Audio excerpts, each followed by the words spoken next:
Korea first time. First time Wow. in Korea. First time. Yes. What is the The main attraction? First of all, tourism. I think it's a beautiful country. It's very different from. I'm Argentinian, but I live in Mexico live now. now. Live in Yeah, Mexico. yeah. Oh. So I was born in Argentina and I live in Mexico, Oh. and it's a different culture in every single way. The way they think, the economy. I think even the way you feel that. The way you live the tourism here is different. The people is really proper. They have really a good order of the way they think. It's a beautiful place. I'm gonna be in Seoul. Then I'm going to go Busan, Jeju Island. Jeju. Yeah, and Seoul, Busan, Jeju Island. Jeju Island. Yeah. And then I'm gonna come back to Seoul and going back to Mexico. Oh, so what do you do in your? I'm an executive producer for festivals, music festivals and sports. Oh. We do Formula One, Corona Capital. It's a big music festival, rock festival. Vive Latino. I work for music festivals in Mexico. You just arrived to Seoul yesterday. Yeah. But what is your first impression about Korea?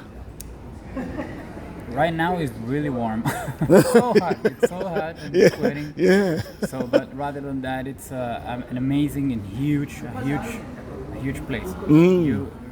You're never gonna be enough of trying to see everything. You have to come a couple of times, a couple of days. I'm gonna be here for 5 days right now, and it's a lot. It's a lot to see.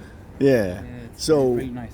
so in your younger years at the university, what did you study or major in?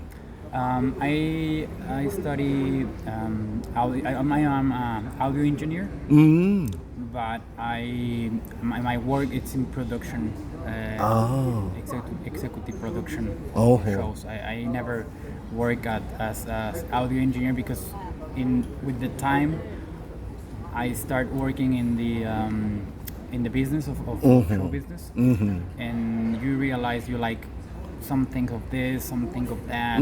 So I started in audio, but later I start working for TV, and I like camera direction.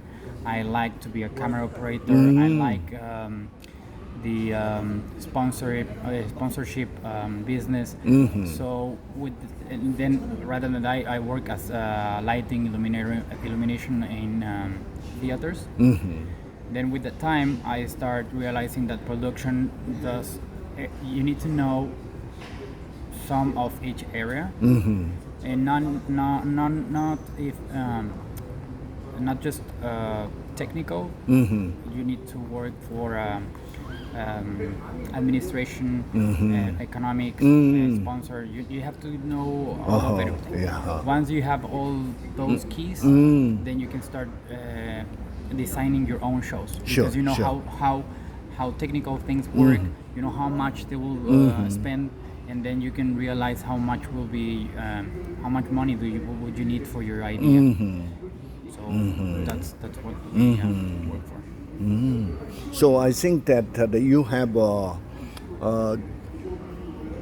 not just stick to just one area. No. So you needed a versatile knowledge or insight every part of things. Yes, for sure. I mean, every producer has like a specialty, because you can be like a technical producer. You can be a producer that knows a lot about the business, and you have the flow of the money in your head all the time, or maybe you want to be like more like artistical, and you want to be like more creative. My own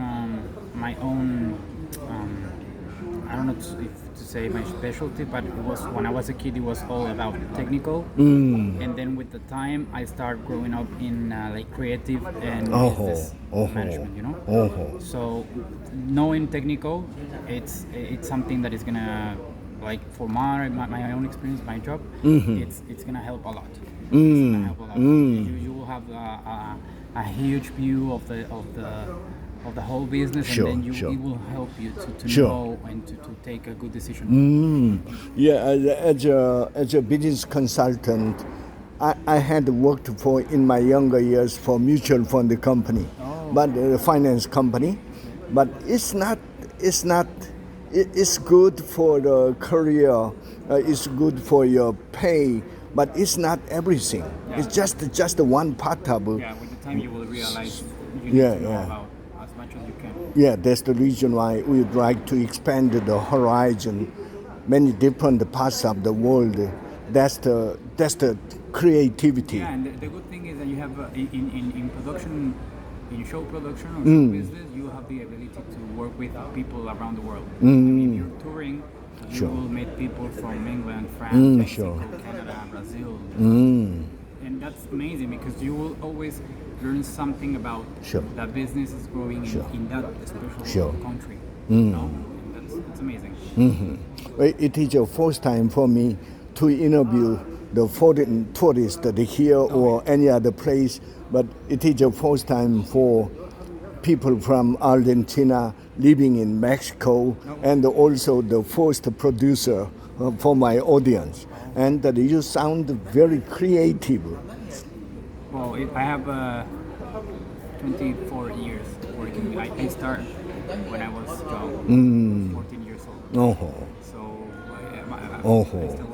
I started working in that business, but I don't know. It's beautiful to be here. Thanks for the interview. It's a pleasure. I have to come back again.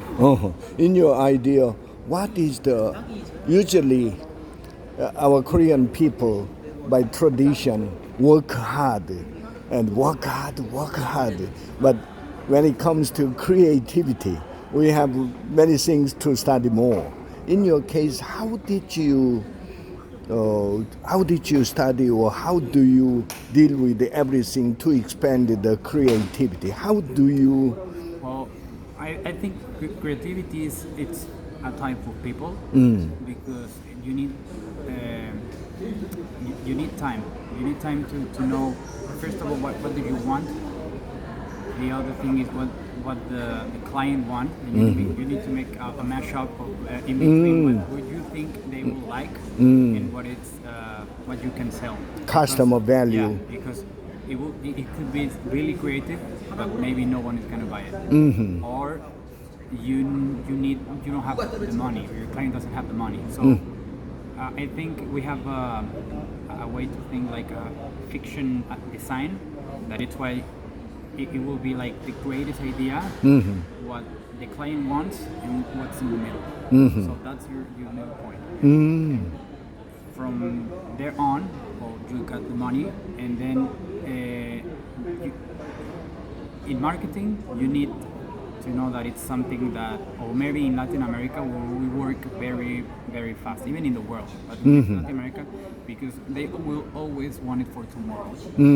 So you need to think a way to synthesize ideas to try to make it fast, because sometimes you will try to be creative, but being very creative in a fast way and something that you could sell, it's like the perfect match. So only a few people could do it. I mean, the best creatives in the world, that's why we point to be there, everyone. So I don't know, I think it's something with practice, it's something that you need to be updated of what the market wants. So you don't have to think just ideas around the main point that you synthesized. And then I don't know, I think that's the way I try to work. And you were born in Argentina and moved to Mexico. How is your situation in your home country? Like economical or what kind of? Economic or Well, politics? when I moved to Argentina, I was 4 years old. I was really, really kid. So for me, I was living with my parents. But it was difficult as all foreigners. We tried to go to another country to try to understand their culture, understand their economy, my parents tried to work very hard when we were very young. Mexico, it's a beautiful and amazing place because the people is really warm. Oh. So rather than other countries, you could be more lucky to try to start there than, I don't know, an European or I don't know any other else. It could be different. The rules that you have. You can do with your freedom as much as you want in Mexico. You know, on business, you have a gap to try to make your own business. You have a gap to try to buy a house. You have a gap for, I don't know, try to have a work and maybe try to have a job and try to go to other places because you have the ability to do it. But there are a lot of ideas going around Mexico, like security, like political. Like right now, it's like a big mess around the world. I mean, not just in Mexico, but in Latin America, it's been very busy right now. So I think Mexico is a great place to start. It's a great place to make a family if you want with the time, if you're interested in that, or just make your own business and try to. Work Wow. out. It is the first time for me to listen to the real situation happening in Mexico. Yeah. I mean, it's something that it's been talked since 20 years. I don't know. A lot of people is talking always like, don't go to Mexico because really insecure. Don't go to Mexico and the situation changed from the 2000 to today. Even from the pandemic from now, it's been really a lot of foreigners are coming to Mexico. A lot of people is coming to Mexico. And I think it's great. I mean, it's great with control of the government, but because we have a lot of tourism and you have a lot of activities to give jobs to a lot of people, and we work on the economy. And we have things to do for everyone. It's a great place. I mean, you have beaches, you have desert, you have water sports, fishing, golf, whatever you want. I think Mexico is growing really, really fast from the last 20 years. Great potential in the future. Totally. I mean, totally. Potentially economic for a lot of companies that are going over there to try for working on building cars, for technology companies, or I don't know. It's been growing. So if you have What's the population of Mexico? 128 million. In the whole country. Huge. But only in the capital we are about 9 million. It's really 9 million. small and a lot of people. It's only 10 million, so similar. Only but 10. so I think the territory is bigger. We have a smaller territory in Mexico, in the capital, which is small, a lot of people. And I don't know the territory in Seoul, but I think it's a little bit bigger. But it's great. I mean, if you want to go there, living in the capital, you will find even today houses, buy a house like a big house, like I don't know, 400 meters square house. So it's really big. In the point, the center city, you will find a lot of apartments. You'll find a lot of a few houses, but we still have it's a big space. Wow. And the food is amazing for the gastronomy. Wow. Thank you for your good and kind explanation about the Mexico. No, it's my pleasure. Come to Mexico. It's an amazing place. Thank you.